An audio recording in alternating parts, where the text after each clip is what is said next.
I always have this sort of like vision in my mind that my great grandchildren are in a store somewhere, or I guess they'll be on an app now, or whatever happens then. And they could point to something and say, oh yeah, my great grandmother started that company. It's kind of cool.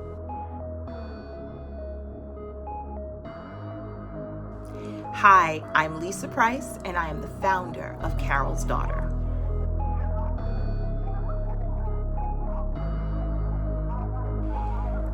I named my company Carol's Daughter because it is who I am. My mom's name was Carol, and I am her daughter. I made a list of things that I was and a list of things that I wanted to become. And on the list of things that I was and am Carol's daughter. I was also Robert's daughter, Hank's secretary, and at the time, Gordon's girlfriend. Didn't want to stay Gordon's girlfriend, and I didn't. I did become his wife. Definitely didn't want to stay Hank's secretary because that job was just so terrible. And when I said Carol's daughter, I just got, the butterflies in my stomach and, the little goosebumps. And the thing that is the most important about that story is that was that first sign of that intuition, that inner voice that you have to trust. The feeling that I have when I walk through beauty aisles and I see us and I see women who look like me, who have different voices, different perspectives, it feels amazing. I remember when I started, there were very few of us. It can't really be about competition, even though I'm not naive, I'm in business. Yes, there's competition, the Main Choice, Mael Organic, Shea Moisture, Carol's Daughter, we're all competitors of each other, but we're also so proud of each other. So I have always been, for as long as I can remember, a plus size person. And being plus sized in 1960s and 1970s, I was born in 1962, so being like a plus size preteen and a plus size teenager in those days was pretty awful. Didn't have the options that we have today. We didn't have the empowerment that we have today. Didn't have Instagram and, Lizzo and lots of different people celebrating themselves as they are. And as I got older, I got to the place where you begin to accept that this is who you are.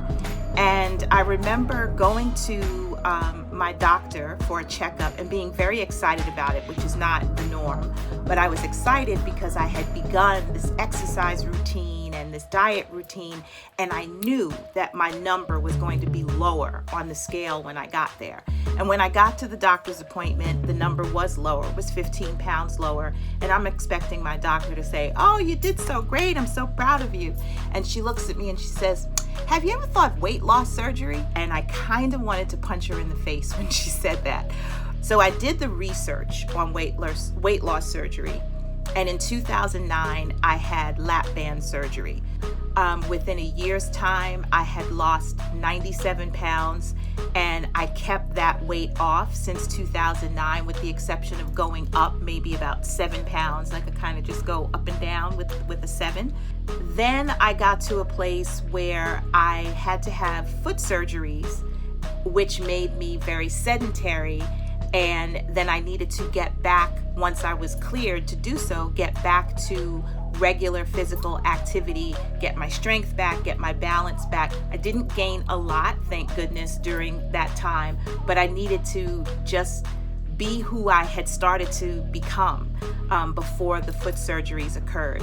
And so this phase of working out has become something that when I don't do it, I don't feel right. I don't sit the same way. I don't walk the same way. Even though it's difficult to do, I don't like it sometimes when I'm doing it. If I don't do it, I actually function worse. So it completely takes away the I'm doing this because I want to fit this outfit or look this way in these jeans or whatever. I'm doing it so that I can stand up straight, so that I can walk straight, so that I have balance, I have strength, I stave off the arthritis that runs in my family, and stay healthy.